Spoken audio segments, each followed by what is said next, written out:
All right, if you could find your seats this morning. Let me encourage everybody to quickly find a seat. We'd like to have plenty of time for Sunday school this morning. So good to see everyone here this morning. If you're not on the New Life Baptist Church members Facebook page, Pastor put up an announcement this morning. Dr. Chapelwalla passed away last night.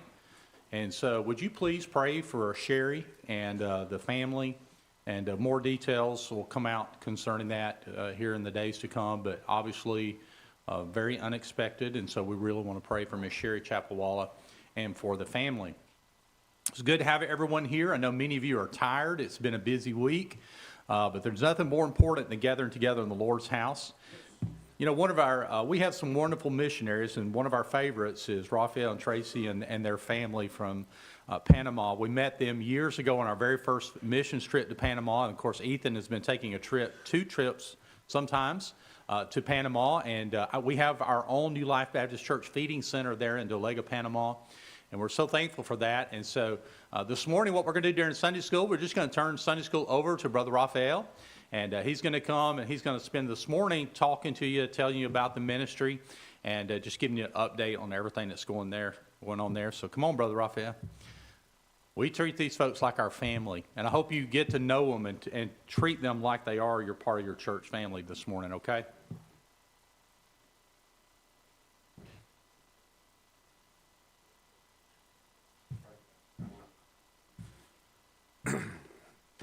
Good morning.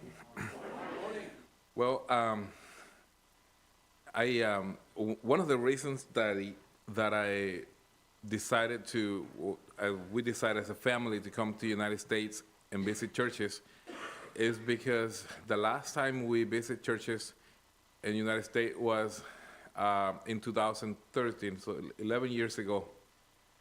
And but I've been telling other people, because we have been here other times than that, and I said it's not because we have been visiting other churches. We actually didn't say anything to anybody else, but we've been here because we love you guys, and this is a place that we like to come back and visit with. So, but to other churches, there's been churches that I haven't been there for the longest, more than 11 years. So. We needed to come back and give a little report of what's going on in Panama, and it seems like with you guys, it's like it feels like I really don't have to give any report, because I mean, you guys are in Panama. It's either me here or you guys in Panama. So, but I do appreciate Pastor LaCroix for allowing me to come and loving us and you guys being so good to us. Every need that we have, you guys are like always, trying to help and be there for us. So thank you so much for the blessings and for keeping up with us. And, it's like, I feel like you're more than just another church that supports us. You are like family to us. So thank you so much for that. And I don't know if you do that with all the missionaries, but if not, then I feel special already. So thank you so much. So let me give you a little bit of what's been happening, and some of you may not know us already. So kind of like, so you get to know what we're doing and what we've done. I was in well, let me go back a little bit, and I'll give you my testimony. So I grew up in a family. It was my sister. I had two sisters and me, but we didn't have too much, because our father, he left us when we were little, so we just didn't. We lived with my grandmother. We didn't have too much, and so we had a little room, very tiny, probably like, I don't know, like 4 by 4 maybe, but it was very small. It was enough just to put one bed inside and a table with a box, and the box was our dresser. That was a curtain, just a box there in the corner, and everybody had their clothes in there. And so my grandma used to get mad at us if we were to go get clothes because we went through all the clothes before we get to ours. But and then the bed was like a bamboo bed. You cut the bamboo in pieces without splitting it. I mean, you split it and then open it up and put it down. And so that was our bed. And then our blankets, my grandma she was a genius making blankets. She'll get all the clothes that didn't work and sew it together, and then we'll have a big blanket for all of us to be in the bed. And our pillows were all the clothes that didn't fit us anymore, and so we just stuck it on so we had a pillow like that. So we didn't have too much stuff. I as a boy, we went to feeding centers. At the school, they have this. They have a feeding center for the kids that didn't have too much food, or they were low incomes, and so when in every classroom they asked for 2 kids to go, and in every classroom, my sister is a year younger than me, so we always were in the same classroom for some reason. It's not that I don't know, I was just waiting for her, but. But in every time they say, well, we need 2 that can go to the feeding center, and then it was always me and my sister. We were the first one. We talk and we say, hey, as soon as she says we need, hands up, and that's gonna be us too. So we did that, and we ate at the feeding center. And I think at the end, everybody got it. And if we, for some reason we were late when they were doing it, they let us go to the feeding center. And then when we came out of the school, I went to a Catholic church, and they also had another feeding center. Now, the only meal that they served there, because they didn't serve anything else, it was something that is called huacho. So if you ever remember that huacho is like, it's like a soup, but it's more like rice. And they put meat in it and then some vegetables, and they just mix it together. It's like rice, but with a lot of liquid. And so I don't want to say soup because it wasn't soup. So that's called huacho. And they didn't have too much either at the feeding center. So when you were eating huacho with meat or beef or anything, it was buns, but that is called because the buns give you a lot of flavor. So that was our meat, and then, but we did it every day, and that's what we did, and we didn't have enough money to go and get money to our house, food at our house. So when I got home, my grandmother was waiting for me with a big bucket, empanadas, tortillas, and a whole bunch of different things that I had to go and sell. Because I was the one that worked for the house, and I needed to do that. So I did that for the longest time. It was me that I went out and sold that stuff, and every day I'll bring home between $6 and $8, depending on how much came out of what you made, and and that was enough for her to buy more for the next day, and then for us to maybe eat something at nighttime. And probably for my mom and my grandmother, now that I go back and think, it was their only meal because they wouldn't cook anything during the day. So at the age of 13, I got saved. Somebody invited me to come to church. Actually, the person that invited me, he didn't invite me to. He invited me a couple of times, and he did so many things to get me to come. Like I remember one of the things he said is, he says, we have AC in our church. It's nice. You gotta come and see how it is. What he didn't tell me is that the only place where they have AC, it was at the pastor's office. Nowhere else there was AC. So I don't know why he wanted me to come and see the AC, but that was the only place. And that didn't work, so I didn't go for that. And then he also said, hey, our pews, we have a comfy pews. You sit in it, and it's like very comfortable. Because all the pews are wood, and so they do our pews have this comfort. You sit on it, and it's gonna be really nice. Well, only the first 2 pews have those, and that was for the older people to sit on it. Every other one was like just wood. So, but that didn't bite me either. So I didn't go because of that. So he did so many different things. I remember he was just telling me all kind of different things to make me go to church, and I just didn't want to do anything. Then I remember that one time he asked me, he says, there's a birthday party that I'd like you to come with me. And I says, how are you going to invite me to go to somebody else's birthday party?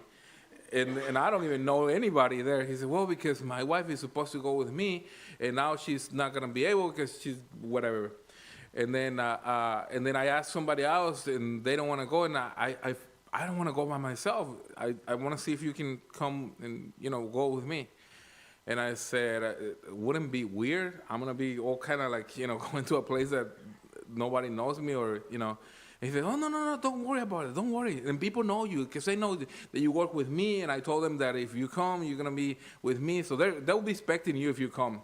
And so I said, all right, I'll go there. And what he didn't tell me, which I should have known, is that the birthday party was at a church. And so I remember like if it was today. And the way there, he presented me the gospel. He went through everything. I remember he asked me if I die, if I knew if I was going to go to heaven. And I said, yes, I'm going to heaven. And I told him, he asked me why. So I said, because I never done anything bad. I'm not that person that like to be fighting with anyone. I help my family. I do good things. And so I think I'm going to heaven. I think I deserve to go to heaven. And so he explained to me that wasn't the way to go, that was only through Jesus Christ, and that he paid for everything. So I remember that I asked him, so how can I ask Jesus to be my Savior? And I probably would expect him to tell me right there how to do it. But he says, I'm not gonna have you doing it because you may do it just for me. And he says, I want you to do it at the church.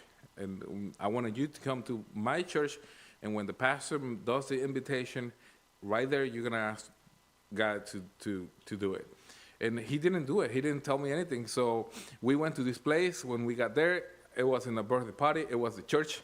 And so they did have a piñata at the end. I don't know whose birthday it was. Maybe it was Jesus' birthday. But the one thing I remember that it made me wanted to come back, and not even to come back to that church, because that was probably one of the few times that I just went to that little church that doesn't even exist today. But the thing is that when I got there, it's like everybody knew my name, everybody knew who I was, and they treat me just like one of them. They make me feel like a family, like you guys do. It made me wanted to come back, and so. I remember that I didn't ask Jesus to be my Savior that day. Went to the church, to the other church the other time, and the pastor, as he finished his message, he asked a question. He says, if anybody here doesn't know how to get to heaven, you would like to know, raise your hand. I didn't do it the first time because I was going to do it, but I was waiting for somebody else or a bunch of other people to do it too. And I look around and nobody raised a hand, so I wasn't going to do it myself. So the second service, again, I went again, and I knew I had to do it. That's the only thing I knew that I need to do at the church. And then same thing, to me, it was like the pastor is just giving that invitation just for me because he keep insisting on that same question. So I didn't do it again.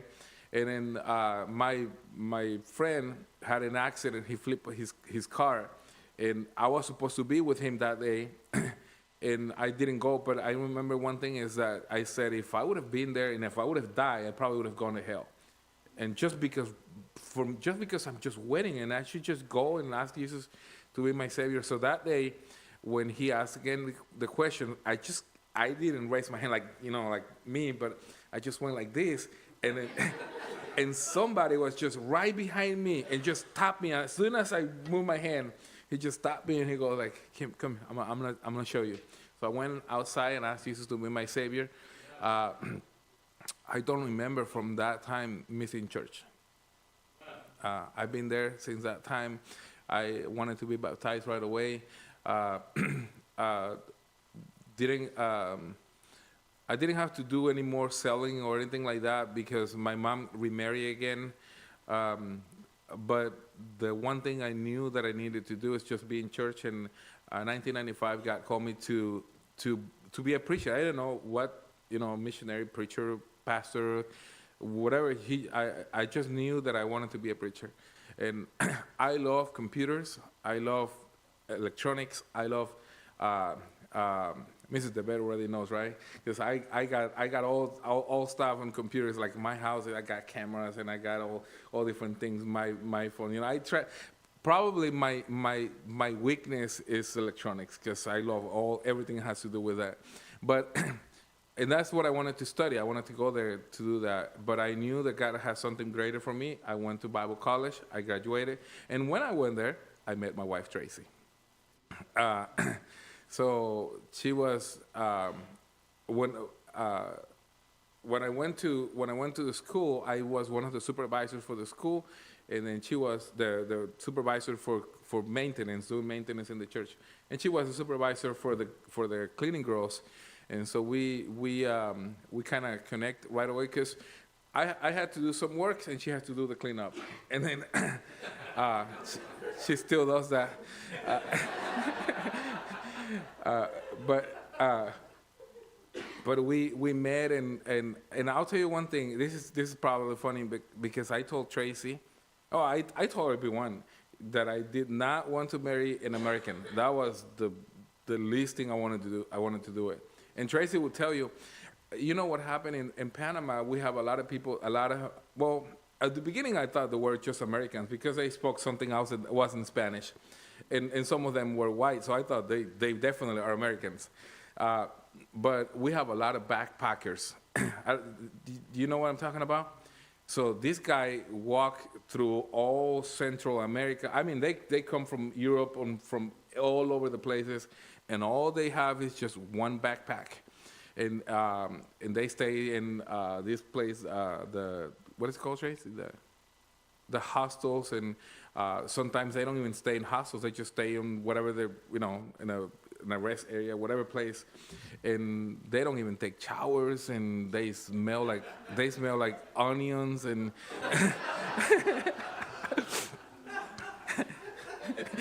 so every time I saw one of them, I said, I will never ever marry to an American girl. They don't take showers. So that's what I thought. And then, but we became friends, and I think our relationship was built on friendship. And I wasn't trying to be anybody else that I wasn't, and she wasn't trying to be anybody else. And so we loved from each other that, and we knew. I'm not looking for American girls. She wasn't looking for Spanish guys, and here we go. So that's today when I see somebody and they tell me we're just friends, I say, I know that. I know how it works. Yeah, keep being friends. But in 2005 or in 2004, Evelyn was born. In 2000, we married in 2003. 2004, Evelyn was born. In 2005, we moved to Panama. And then started the Lighthouse Baptist Church in Dolega. And in 2005 is when some of you guys went to Panama, and I remember that we were working at that time with a pastor there, and we kind of got connected, and we got kind of met you guys. I got to visit. Was it with you, Brother Darrell? And you too. Yeah, we did it. And then we didn't. Did we have a church at that moment? No.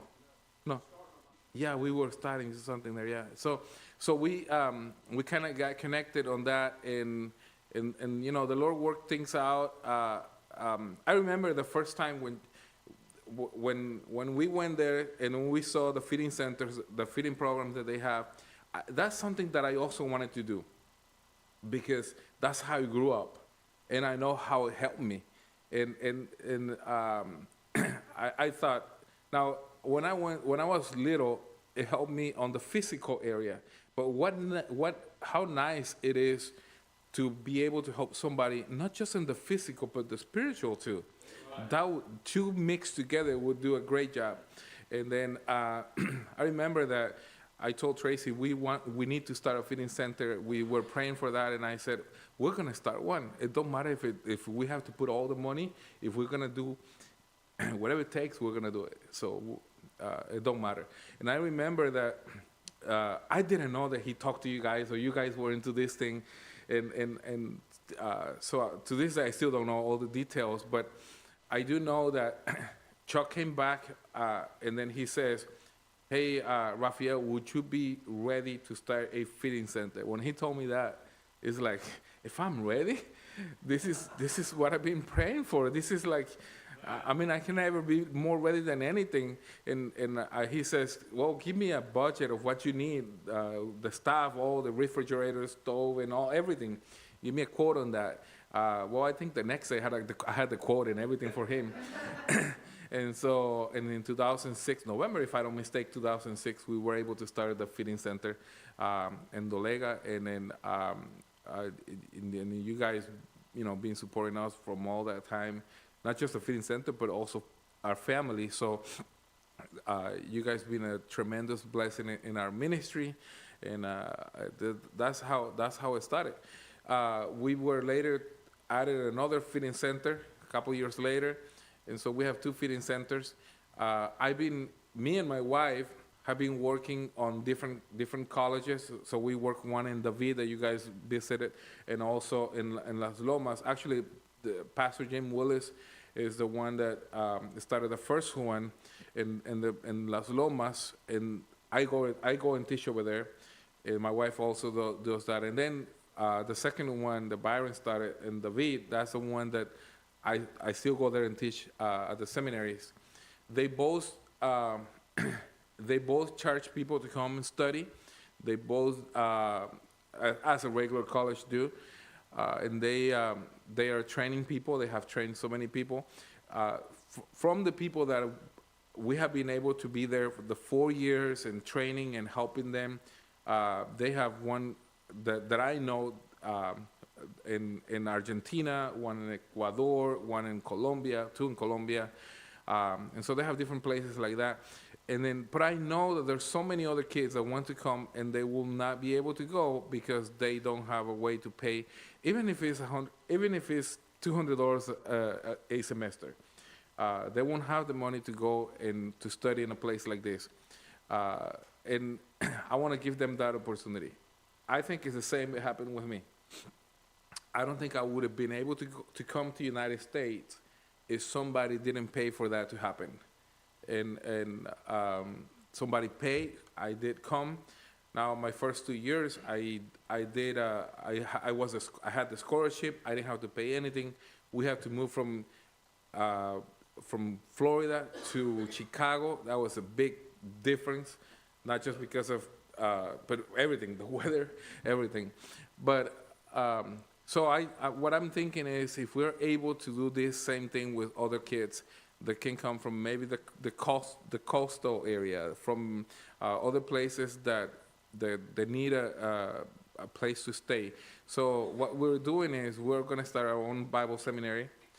And I mentioned this to a pastor, and they offer me to pay for the first semester, so we can pay the teachers for the first semester. And then another pastor also heard that, and he says, "I'll pay for the second semester." And then somebody else heard me about it, and they said, "I'll pay for the third semester." And then a pastor in Florida, he loved the national training nationals. That's probably like his best deal ever. So when he heard that we wanted to build also dormitories for the kids to pay to be there, he says, "I'm sending you $25,000 so you can build those dormitories for the kids." So the idea came. There's all the pastors. I even talked to I want to test the water, so I talked to the guy in David, the dean of the students. I said, "Would you come and teach for us?" He said, "Of course I will." So I have already teachers that are willing to come and teach. And so I seen how God is moving things together, and then I know this is. I haven't seen. Normally, when I have a doubt about something, I try not to do anything. That's my stop. If there's a doubt on something, I won't even continue. But God has been opening doors and doors and doors, so it's great. So that's what we're gonna be doing. We're also gonna be building for the other feeding center. I think you guys caused an impression on the pastor of the other feeding center, because you guys built us the feeding center. It is the best one that is out there.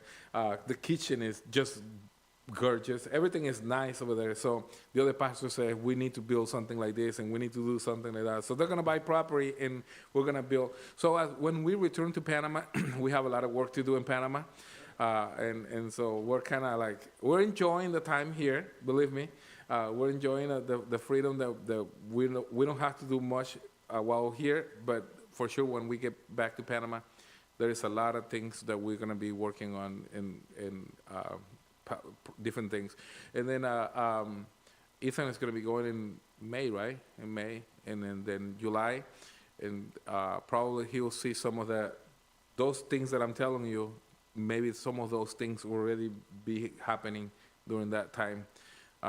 So if anybody wants to join maybe construction during that time, you're welcome to do that. Okay. Well, let me. We don't have Elizabeth, right? No. Oh, she's coming. Well, let me. They're gonna. Yeah, they're gonna sing in the second. Yeah, that's what Pastor said. But let me just. Tracy, can you stand up? That's my wife, Tracy, and she is American, and she does take showers. Rafito, he is Panamanian, and he does not take showers. Just kidding. Emily, and she is turning 18 tomorrow. And then Evelyn, and she's already 20. And then Elizabeth, they both share birthday, so tomorrow we have a double birthday girls in our house. They all, the one thing I enjoy, not just because they're here, but the one thing I enjoy is that they all serve in the church. Yesterday I saw something. Well, Tracy and I saw it, but I saw all the LaCroix working, cleaning after everybody left. They were mopping the floor, cleaning the bathroom, taking the trash out. And then she goes, here is the pastor working as nobody else in the church. And it's not that, I mean, everybody did a lot of work, and you guys were, do so much around, but they stayed to the last minute. And I love that. That's what my family do. We serve the Lord together, and we don't complain about it. We enjoy what we do. It's not to do it, it'll be, I guess, it'll be the terrible thing. So we don't do it. My daughters don't serve because we force them to do it. They do because they love it. They wanted to do it, and so thank you again. If you have any questions, just feel free. We'll still be around until tomorrow, maybe. And then so thank you. So thankful for you guys and for your love, and this church is very different because everybody's asking questions and make us feel comfortable, make us feel home. Thank you so much, Pastor. Anybody got a quick question?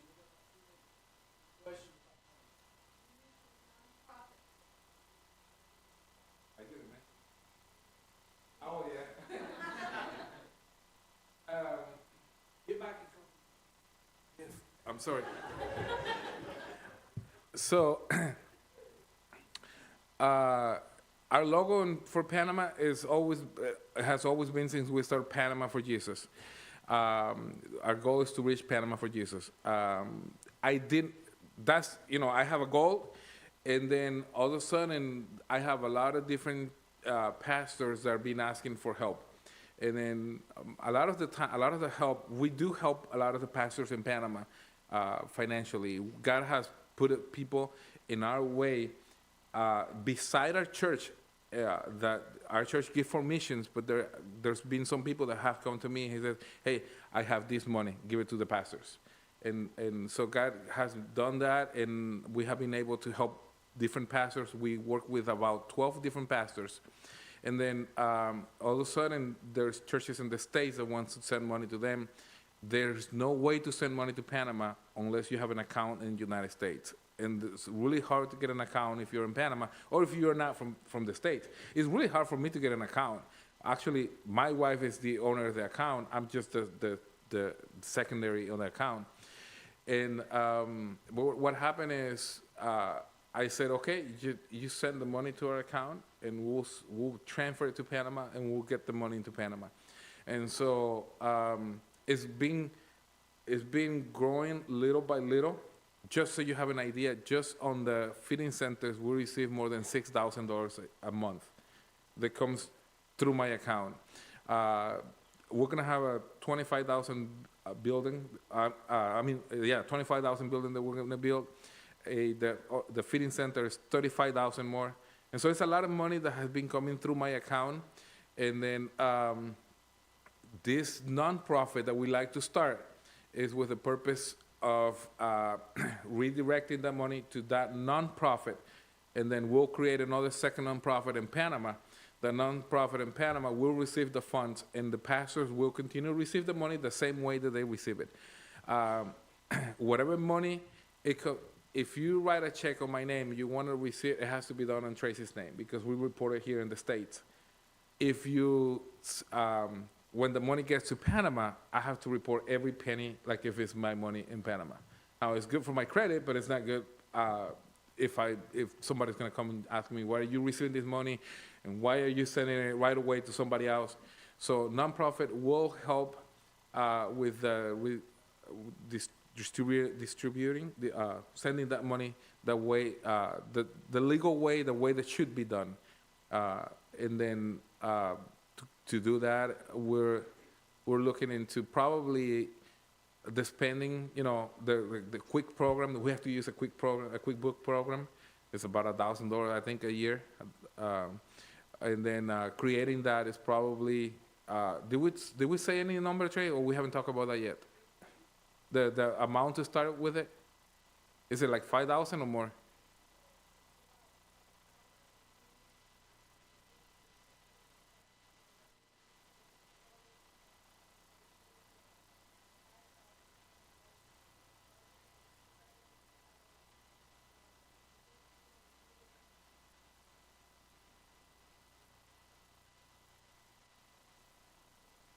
Yeah, well, nonprofits, like the money that comes into it, you don't pay like taxes on that. It's just that you have to report all that and be clear with the government with that. But you do have to have an accounting. So it's a little project. It's a big project. But we have to, at some point we have to do it. Even if MANA were to receive the money, somehow that money has to get to Panama, and it has to go through me. And so that's what we need to create, that middle business. So we are doing it, everything legal. So pray for that. It's a big project. We have been discussing it for a while, and we were talking next in January. We'll be talking to the guy that is helping us with that, the CPA in Wisconsin. So we have to travel there to do some more talking about it. Thank you. Definitely one of the hardest working missionaries out there, right there, the Rodriguez family in Panama. All right, we're going to break. Daryl says, where's choir practice? In the choir room. So actually there's room to practice. So if you're in the choir, go to the choir room real quick, and you get ready. The rest of us, let's have a time of fellowship, and we'll be